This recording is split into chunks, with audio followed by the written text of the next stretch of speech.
educator friends, I'm Paula Apostolou, founder and educator coach of Recentered, a coaching business empowering educators to be the best they can be in their careers while also creating a life of balance.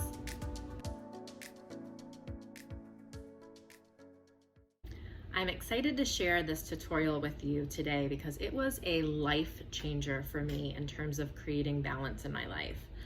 I don't know about you, but I find that a lot of my educator friends are stuck in this hamster wheel feeling. You have the to-do list constantly in your head. You start doing one thing, then you move on to do something else. And at the end of the day, you know you were really busy, but you were not quite sure what you got done, and you still feel like you have a million things to do. So if you can relate to that, this will certainly help you. The first thing we need to think about is the system we use to put all the to-dos that come up in our head throughout the day. There are all sorts of productivity tools. If you do a search, you'll see hundreds pop up. I use the Reminders app. I can use it on my phone. I can use it on my watch. And I at least have one of those on me 99% of the time. So I can talk into my phone or my watch, or I can type in, and that is my ongoing list of to-dos.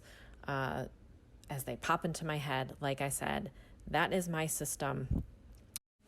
It works really well for me, and I would highly recommend it, but ultimately you need to find one system, one place where you can put everything that works well for you.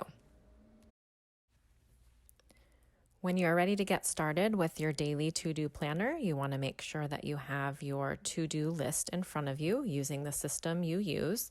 Here I just have it printed off from my Reminders app since I'm using my phone to record this video.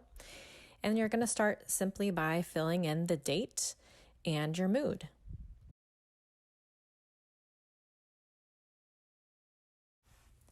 Next, you'll want to think about your inspiration for the day.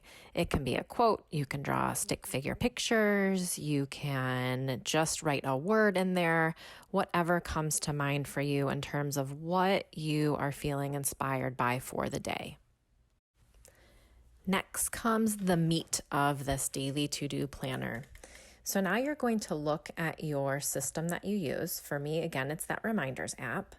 And I'm going to look at my list of a million things that I have written on there. I'm going to consider the time that I have in the day to actually get anything done. So these are your planning times, any time that you don't already have a meeting where you're teaching, where you have other duties.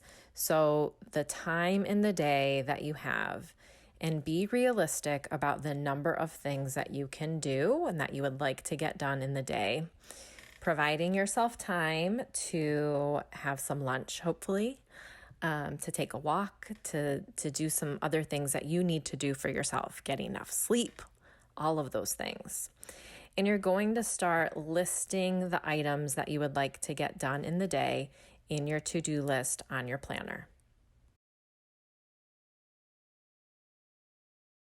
Then I look at that list and I think about, okay, what are actually my priorities? Because we all know as educators, whether you're a teacher or whether you're an admin, support staff, whatever your role is, we get pulled in a million different directions, right?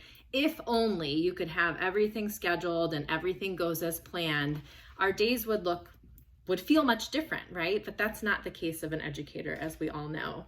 And so we know we're not going to get everything done probably on our to-do list, and we have to start being okay with that. So that's a thing too. But I want to think about what are my 3, maybe 5 things that absolutely have to get done. And I always try to put in there something for myself. I know that seems insane, but that could be just taking a minute break. If a minute is all I can handle within that day. Or if I'm getting crazy, I might have my own lunch to myself. Imagine that. But whatever it is, so think about your top to-dos and then make sure you include yourself in that to-do so that you don't forget. So I think about my priorities, write them in the priorities column, and then my day starts, right? And I go. But at that point, I've thought about my entire to-do list. I have made it shorter. I've condensed, hopefully, from like 50 to maybe 10 things on my to-do list that I hope to get done in the day. And then of those 10 to 12 things, I'm thinking about the 3 to 5 top priorities. Then my day continues. Of course, there are like new to-dos coming at me, right? So then I've got my reminder app and I'm adding things to my list that might need to get done today. So I might be shifting. So it's constantly, it's flexible, right? Again, if only we had these schedules that allowed us to just have everything supposed to go as it goes, but we're working with humans, right? And that's not how it is. And we would get bored and we wouldn't be doing what we're doing anyway, if we're being honest.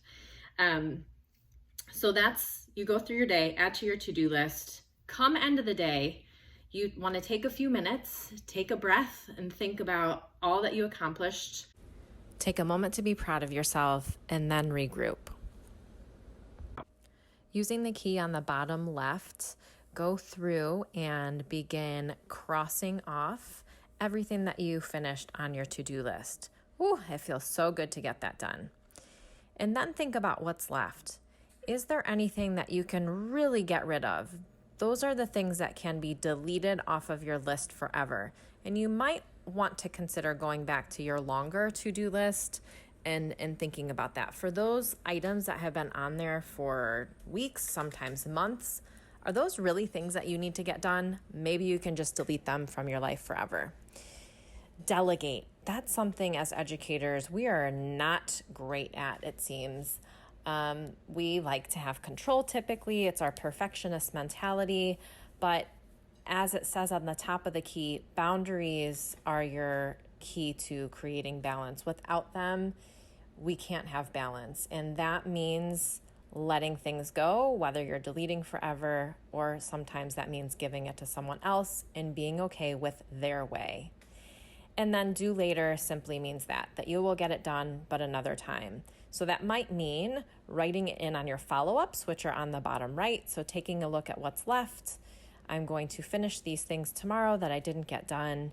And there are the 4 Ds for you in helping you create your balance. And so then I have this going into the next day, and I can think again about my to-do list and go through it all over again.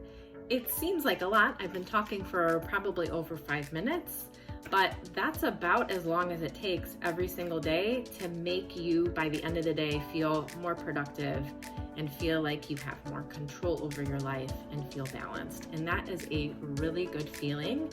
And over time, you're creating more balance in your life. So I hope you find this useful and productive. If you have questions or comments, please leave them for me. And I wish you a successful journey of recentering. You got this.